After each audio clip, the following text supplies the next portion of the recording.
जय हिंद साथियों। इस वीडियो में आपको बंगाल फाइल नामक फिल्म के बारे में बताऊंगा। बंगाल फाइल फिल्म में दिखाया गया है हमारे पश्चिम बंगाल के क्षेत्र में मुस्लिम राजनीति कितनी हावी है उसे। साथ ही इसमें इसे इतिहास से जोड़ा गया है डायरेक्ट एक्शन डे से, जिसे नोआखली में जो दंगे हुए थे जिसमें हिंदुओं का कत्लेआम किया गया था वो भी दिखाया गया है। यहाँ क्या है कि एक क्षेत्र है पश्चिम बंगाल का, मुर्शिदाबाद। वहाँ पर एक दलित हिंदू लड़की का किडनैप होता है, जिसका आरोप वहाँ के विधायक पर होता है जो कि मुस्लिम है, और उसे वहाँ के मुस्लिम कट्टरपंथियों का पूरा समर्थन प्राप्त है। तो इस केस को पुलिस हल नहीं कर पाती है और ये केस राजनीतिक हो जाता है, बहुत चर्चित हो जाता है। तो ये केस सीबीआई को ट्रांसफर किया जाता है और सीबीआई से एक आईपीएस ऑफिसर को भेजा जाता है जिसका बैकग्राउंड कश्मीरी ब्राह्मण है, जो कि कश्मीरी ब्राह्मण थे। वो जाते हैं और वहाँ केस को देखते हैं। वो अपने आईपीएस वाले रोब में जाते हैं और वही रोब वहाँ दिखाते हैं, लेकिन जो स्थानीय विधायक है वो इतना पावरफुल होता है कि इन आईपीएस महोदय को अपने कदम पीछे खींचने पड़ते हैं। कई बार इन्हें ऐसा लगता है कि मैं आईपीएस होके भी न्याय के लिए भी कुछ नहीं कर पा रहा, ये मुस्लिम कट्टरपंथी इतने हावी हैं यहाँ पर। तो एक लेडीज होती है बनर्जी, जिसका नाम है, वह बुजुर्ग होती है और वो नोआखली में जो दंगे हुए थे डायरेक्ट एक्शन डे के दिन, उनकी जो क्रूरता थी उसमें हिंदुओं के साथ कितनी अत्याचार किए गए थे उसके बारे में बताती है कि कैसे 16 जुलाई 1946 को जब जिन्ना ने डायरेक्ट एक्शन डे मनाया था पाकिस्तान बनवाने के लिए, तो उसमें हिंदुओं के साथ कितने अत्याचार हुए थे। हिंदुओं की बहन बेटियों के साथ बलात्कार हुए, उन्हें किडनैप किया गया, लोगों को जिंदा जला दिया गया, मकानों को बंद करके लोग उनमें थे उनको आग लगा दी गई, और भी बहुत कुछ। और उसमें कहा गया कि ये जो दंगे हैं ये कलकत्ता में हुए दंगों का बदला है। दरअसल कलकत्ता में हिंदू आबादी अधिक थी और मुस्लिम आबादी थोड़ी कम थी, तो वहाँ पर जो दंगे हुए थे उन दंगों में मुस्लिमों को अधिक नुकसान हुआ था।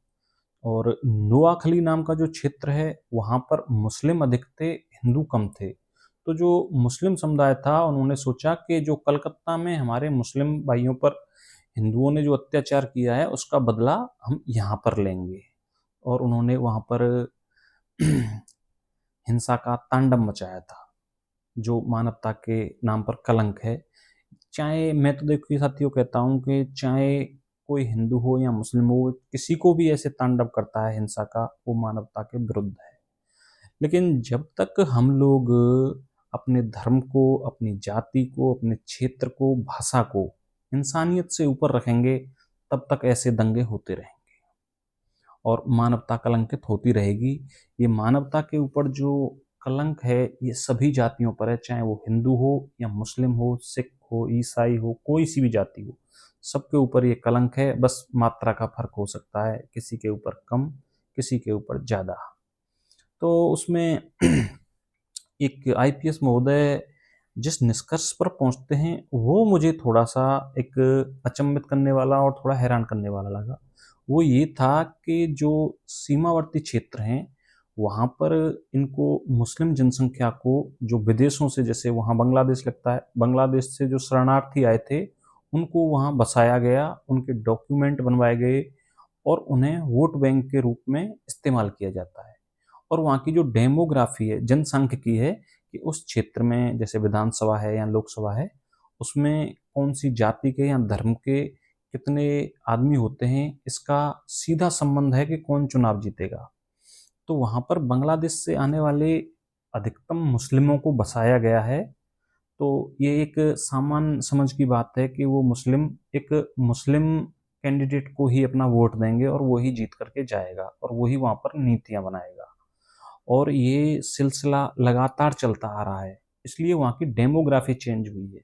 ये केवल पश्चिम बंगाल में नहीं है, अगर हम देखेंगे अपने उत्तर पूर्वी राज्यों में तो वहाँ पर भी ऐसा है कि जो संघर्ष होते हैं हमारे पड़ोसी देशों में, तो वहाँ से बड़ी संख्या में लोग भाग करके भारत में आए थे, जैसा कि असम में हुआ था 70 के दशक में, और वहाँ की भी डेमोग्राफी चेंज हो गई। फिर कुछ जो पॉलिटिशियंस होते हैं वो इनको हर तरह की सुविधाएं दिलाते हैं, जैसे यहाँ का निवास प्रमाण पत्र हुआ, राशन कार्ड वगैरह हुए, और वो इनको एक मतदाता के रूप में पंजीकृत करवा देते हैं। और ये जाहिर सी बात है कि वो लोग इनको ही वोट देंगे। तो ये समस्या थोड़ी गंभीर है कि ऐसे डेमोग्राफिक चेंज होती है और वहाँ के जो स्थानीय लोग हैं उनके हकों को मारा जाता है, उनके ऊपर अत्याचार किए जाते हैं, उनकी संस्कृति को हर तरह से नष्ट भ्रष्ट किया जाता है। ये गलत है। लेकिन साथियों, मैं ये कहना चाहता हूँ कि ये जो फिल्म है ये हमारे पुराने गाँवों को दिखाती है। हमें मेरा स्पष्ट मानना है कि ऐसी फिल्में नहीं बननी चाहिए। हमारे लोग अभी भी इतने समझदार नहीं हैं कि वो इन फिल्मों से प्रभावित न हों। वो ऐसी फिल्मों से प्रभावित होते हैं और उसके बाद देश में कानून व्यवस्था बिगड़ती है, नफ़रत की जो खाई है हिंदू मुस्लिम के बीच वो और बड़ी होती है, आपस में अविश्वास जो है वो और गहराता जाता है। तो ऐसी फिल्में नहीं बननी चाहिए। अभी एक फिल्म बनी थी इससे पहले, छावा, जो विक्की कौशल की थी।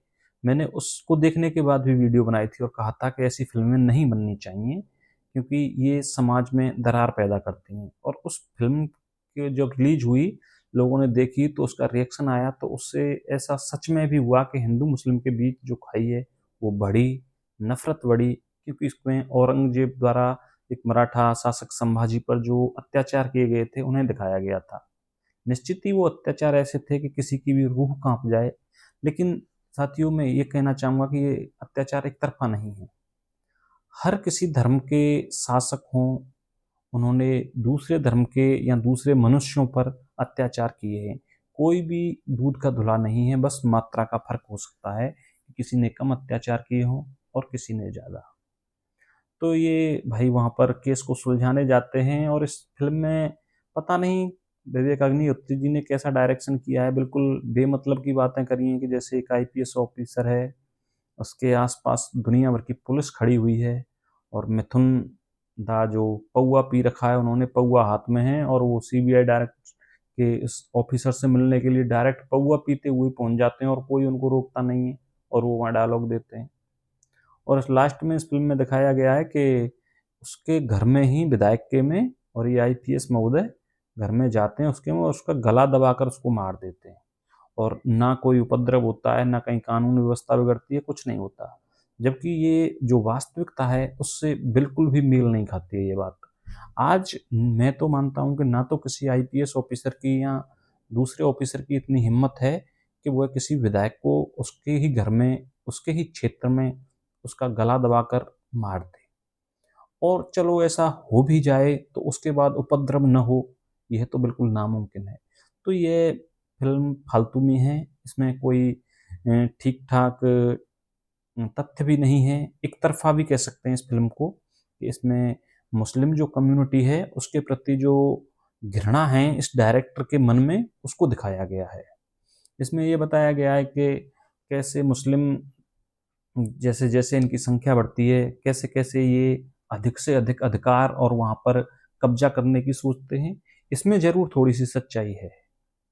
इस बात को मैं मानता हूँ कि जैसे-जैसे इनकी संख्या, और ये इसी कम्युनिटी के साथ नहीं है, ये सभी कम्युनिटी के साथ है कि जैसे कोई कम्युनिटी वहाँ पर अल्पसंख्यक है, वो धीरे-धीरे जब बहुसंख्यक होती है, तो वो अधिक अधिकारों की माँग करती है और ऐसी स्थिति में आना चाहती है जहाँ उसका प्रभुत्व स्थापित हो सके। लेकिन हिंदुओं के मामले में ये सबसे कम है। हिंदू दुनिया की निश्चित तौर पर सबसे उदार जाति है। और मुस्लिम हुए और यहूदी, ये शायद सबसे कट्टर हैं। हमारे सिख हैं वो भी बहुत कट्टर हैं, हमारे मुस्लिम हैं ये भी कट्टर हैं, लेकिन हिंदू जाति निश्चित तौर पर सबसे उदार है। तो साथियों, मैं तो यही कहूँगा कि ऐसी फ़िल्में नहीं बननी चाहिए और बनते भी हैं तो हमें नहीं देखनी चाहिए, अगर हम इनसे प्रभावित हों तो। और अगर हमारी सामान्य समझ है कि हम इसको एक सिर्फ़ फ़िल्म की तरह देख रहे हैं कि ठीक है ऐसा हुआ था, हमें इससे समझ लेनी है, हमें इससे सबक लेना है कि आगे ऐसा नहीं हो, उसके लिए हमें क्या करना चाहिए, तो ठीक है ऐसी फ़िल्में ठीक हैं। बाकी तो ऐसी फ़िल्में समाज पर नकारात्मक प्रभाव भी डालती हैं, क्योंकि हमारे जो अधिकतर लोग हैं वो इतने समझदार नहीं हैं कि भावनाओं से प्रभावित ना हों। वो ऐसी फ़िल्में देखते हैं और उन भावनाओं में बह जाते हैं और फिर फालतू की कानून व्यवस्था के लिए झंझट खड़ा करते हैं।